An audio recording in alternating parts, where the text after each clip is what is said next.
السلام عليكم علي خضاء walaalahey allah subxaana watacaala ha idin xifdiyo. Runtii waan dhoola cadeeyaa markii aan kaamirada soo istaago. Maad garan kartaan sababta? Maxaa yeelay waxaan la hadlayaa dad qalbigayga ku qaaliya, walaalo aan is jecelnahay. Rabbi subxaanahu watacaala ha idin xifdiyo. Walaalayaal, waxaan arkaynaa dadka qaar oo aan waxaan shaqadooda ahayn faraha la soo geliyo. Su-aalo waxay ku weydiinayaan mararka qaarkood aadan rabin inaad ka jawaabtid. Tusaale ahaan, meeqa sana jirtaa? Imtixaanka meeqaad keentay? Iyo mushaharkaaga waa meeqa? Mushaharkaaga bishi meeqaad qaadataa? waadna ku qasban tahay walaal inaad qofka u jawaabtid. Yani waa qofka inaad jawaab siisaa. Hadduu ku dhakaba soo qaadoo kale meeqa sana jirtaa? maxaa kaa galay? Shaqadaada miya? maxaad ka fahaysaa? haddaad dhahdid yani qofkii waad dhibtay oo xoogaa qalbigiisaad dhaawacday.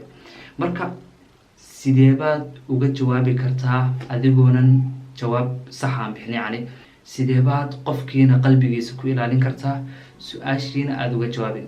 Marka walaal, waa inaad baratid waxa loo yaqaano fanka jawaab celinta ama jawaab celinta caqliyeysan.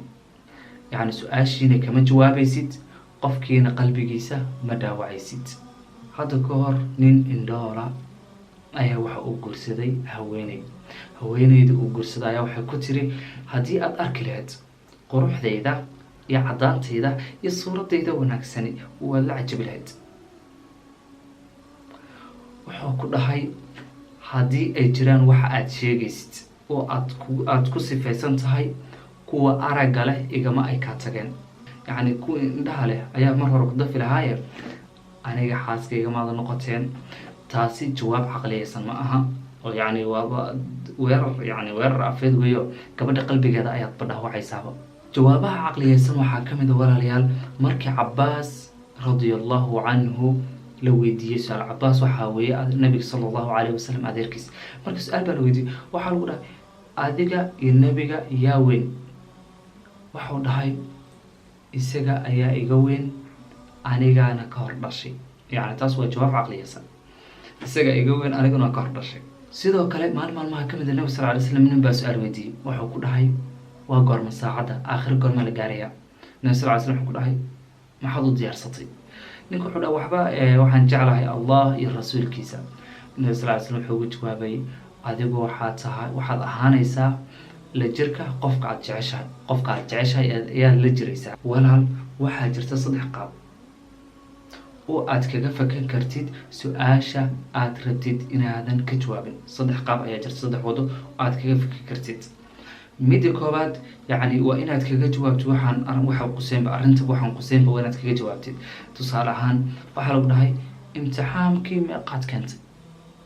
adiga ma rabtid inaad ka jawaabtid. yani waxaad dhihi kartaa oo kale,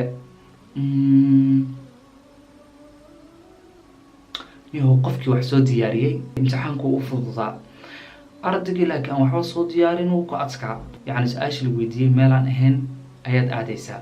midda labaad aad kaga fakan kartid waxaa weye walaal, inaad su-aasha isaga aad ku celisid. yani wuxuu ku dhahay, imtixaanka meeqaa keentay? adiga maxaa umalaynaysa inaan keenay? fikradaada maxay kula tahay? meeqaan keeni karaa? yani inaad asiga isla su-aasha aad ku celisid. waa usluubtaasna waxaan ka baranay nabi sal lay slam.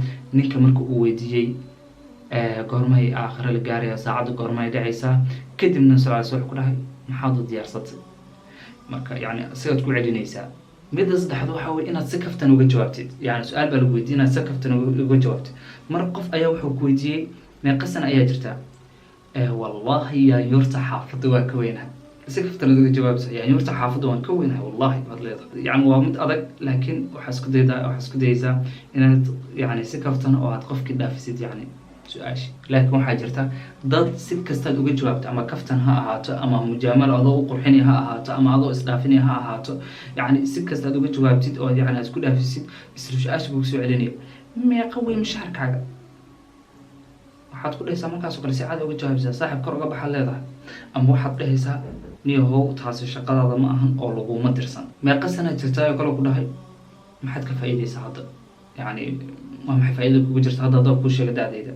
yani saas oo kale. mid kale ayaa jirta oo hadal yani si aad uga jawaabi lahayd. mararka qaarkood waxaa dhacda in dhalinyaro markay meel iskugu timaado laisdacaayadeeyo oo la kaftamo yani. marka mid ayaa kugu jeesjeesaya si uu dadka kale ugu qosliyo ogaada hal mar walaal. marka koobaad haddii aad ka mid tahay dadka ku jeejeesa oo carabkooda dadka ka cabsadaan, ogow nabi sal ly slam wuxuu dhahay dadka ugu sharta badan aakhiro waa dadka hadalkooda ay dadka kale yani dadka kale hadalkooda ay sharaystaan, yani dadka kale ay hadalkooda ka baqaan. marka isku day inaad markasta ka digtoonaatid inaad dadka aad ku jeejeesid yani ay dadka hadalkaaga dhibsadaan, iska ilaali. midda kale haddii aad tahay qofka lagu jeejeesa oo markaas yani la dacaayadeeyey, waxaad uga jawaabi kartaa sidan. marka koobaad waxaad iska ilaalinaysaa in wejigaaga laga dhehdo xanaaq ama aad ka murugtid ama yani ta'tiir ay kugu yeerato, yani wejigaaga laga arko inaad ka xanaaqisa ama inaad ka gubanayso kale, taas iska ilaali. marka labaadna waxaa sameyn kartaa adoo dhoola cadeynaya xaqdhaysa maanta waxay ila muuqataa inaad aad iyo aad u faraxsan tahay, maxaa jira talo, maxaa lagu soo sheeganayo, bal nala wadaag. sidoo kalena waxaad sameyn kartaa inaad u dhoola cadeysid dadka hadday qoslaana aad iskala qosashid, laakiin markaad murugootid oo aad yani aad xanaaqdid waa markii lagugu shidan lahaa wey. sidoo kale marka qaarkood waxaa dhacda marka aad meel shaqo u doonatid oo muqaabala lagula yeelanayo in lagugu dhaho hadal jees-jeesa oo qalbigaaga dhaawacaya, si loo fiiriyo dareenkaaga iyo jawaab celintaada sida ay tahay. dadka badanana way ku fashilmaan arrintaas. intaan barnaamijka raadinaya ayaa waxyaabaha iga qosolka badnaa arka waxaa kamid ahaa Juxe ayaa nin u yimaaday, waxuu ku dhahay Juxow kuma aanan garan ilaa dameerkaaga ma ahane, yani dameerkaagan kugu gartay in adiga Juxa tahay. kadib Juxa wuxuu ku dhahay dameerada way yaqaanaan, yani dameerada kale qaarkood way yaqaanaan, dameerka waxaad u garatay yani adiga dameer ah. sidoo kalena waxaan kala ku qosla waxay ahayd nin ayaa nin kale wuxuu ku dhahay niyo meel fog baan kaasoo arkayo waxaan kuu malaynaya haweeney. kadib wuxuu ku dhahay aniga niyo meel fog markaan kaa arkayay nin baan kuu malaynayay. ugu dambeyntii walaal isku day inaad baratid funuunu rad, jawaab celinta caqliyeysan. fikirkaaga nagula wadaa qaybta commentiga. midda kale ma isku aragtaa inaad tahay qof yaqaana jawaab celinta caqliyeysan? haddii ay tahay jawaabtaadu haa, waxaad awoodaa inaad hal qof ka badbaadisid inuu qarqado. yaad badbaadin lahayd? ma aabaha, ma hooyada, mase walaalka ka yar? jawaab wacan. jawaabtaada insha allah waxaan kusoo qaadan doonaa fiidiyaasha soo socda mid ka mid a. asalaamu calaykum. rabbi subxaana wa tacaala ha ku xifdiyo.